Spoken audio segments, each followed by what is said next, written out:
നമസ്കാരം. സംസ്ഥാന ബഡ്ജറ്റിൽ വീര്യം കുറഞ്ഞ മദ്യത്തിന് ഏർപ്പെടുത്തിയ നികുതി സ്ലാബിൽ കടുത്ത അതൃപ്തി രേഖപ്പെടുത്തിയിരിക്കുകയാണ് മുതിർന്ന കോൺഗ്രസ് നേതാവ് സുധീരൻ.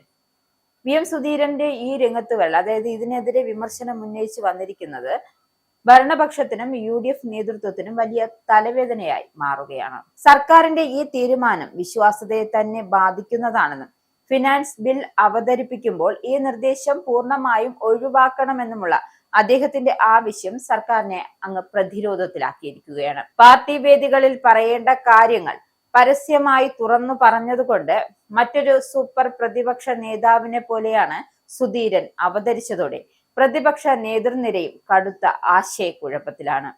ഈ നിർദ്ദേശം നിയമസഭയിൽ വരുന്നതിന് മുമ്പ് തന്നെ പാർട്ടി തലത്തിലും വേദികളിലും ചർച്ച ചെയ്യേണ്ടിയിരുന്നു എന്ന് വ്യക്തമാക്കിയിരിക്കുകയാണ് സുധീരൻ. നയരൂപീകരണത്തിലെ വീഴ്ചകളിലേക്കാണ് വിരൽ ചൂണ്ടുന്നത്. എന്തായാലും മുഖ്യമന്ത്രിയുടെയും എക്സൈസ് മന്ത്രിയുടെയും ശ്രദ്ധയിൽപ്പെടുത്തിയിട്ടും ഫലമുണ്ടായില്ല എന്ന അദ്ദേഹത്തിന്റെ പരസ്യ പ്രസ്താവന സർക്കാരിന്റെ സുതാര്യതയെ ചോദ്യം ചെയ്യുന്നതിന് തുല്യമാണ്.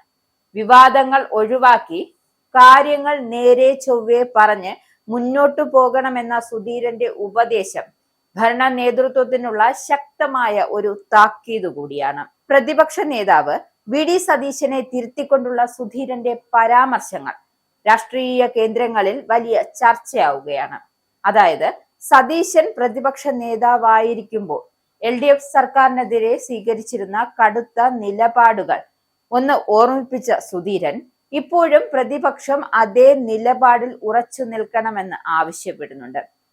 തന്നെ രാഷ്ട്രീയ ഗുരുനാഥനായി കാണുന്ന സതീശന് മുന്നിൽ മുൻ നിലപാടുകൾ മാറ്റാൻ കഴിയില്ലെന്ന സുധീരന്റെ ഓർമ്മപ്പെടുത്തൽ നേതൃത്വത്തെ ശരിക്കും ഒരു പ്രതിസന്ധിയിലാക്കിയിരിക്കുകയാണ്. കരിമണൽ ഖനന നയത്തിലെ അവ്യക്തതകൾ കൂടി ഉന്നയിച്ചതോടെ സുധീരൻ സർക്കാരിനെ എല്ലാ അർത്ഥത്തിലും മുൾമുനയിൽ നിർത്തിയിരിക്കുകയാണ്. ഖനനം ഉണ്ടാവില്ല എന്ന് സർക്കാർ പ്രഖ്യാപിക്കണമെന്ന ആവശ്യം മുന്നണിയിലെ അസ്വസ്ഥതകൾ പരസ്യമാക്കുന്നതിന് കാരണമാകും. സർക്കാരിന്റെ നിലപാടുകൾ പൊതുസമൂഹത്തിൽ തെറ്റിദ്ധാരണ ഉണ്ടാകാതിരിക്കാൻ ശ്രദ്ധിക്കണമെന്ന അദ്ദേഹത്തിന്റെ ഉപദേശം സ്വന്തം മുന്നണിയുടെ നയങ്ങളെ തന്നെ തള്ളിപ്പറയുന്നതിന് തുല്യം കൂടിയാണ്. നേരത്തെ കൈക്കൊണ്ട തീരുമാനങ്ങളിൽ നിന്നും സർക്കാർ പിന്നോക്കം പോയില്ലെങ്കിൽ അത് വലിയ പ്രത്യാഘാതങ്ങൾ ഉണ്ടാക്കുമെന്നും സുധീരൻ പരോക്ഷമായി മുന്നറിയിപ്പ് നൽകുന്നു. പാർട്ടിക്കുള്ളിലെ മുതിർന്ന നേതാവിന്റെ ഈ തുറന്നു പറച്ചിലുകൾ സർക്കാരിന്റെ സുഗമമായ പ്രവർത്തനത്തിന് തടസ്സമാകുമെന്ന് വിലയിരുത്തുന്നവരും കുറവല്ല.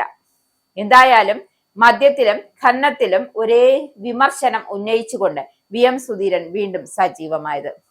വരും ദിവസങ്ങളിൽ സർക്കാരിനും സതീശനും വലിയ രാഷ്ട്രീയ പ്രതിസന്ധികൾക്ക് വഴിയൊരുക്കും. ഇത് സ്വന്തം പാളയത്തിൽ നിന്നും ഉയരുന്ന ഈ ശബ്ദം എങ്ങനെ പ്രതിരോധിക്കണം എന്നതാണ് ഭരണ നേതൃത്വത്തിന് മുന്നിലുള്ള ഏറ്റവും വലിയ പ്രതിസന്ധി.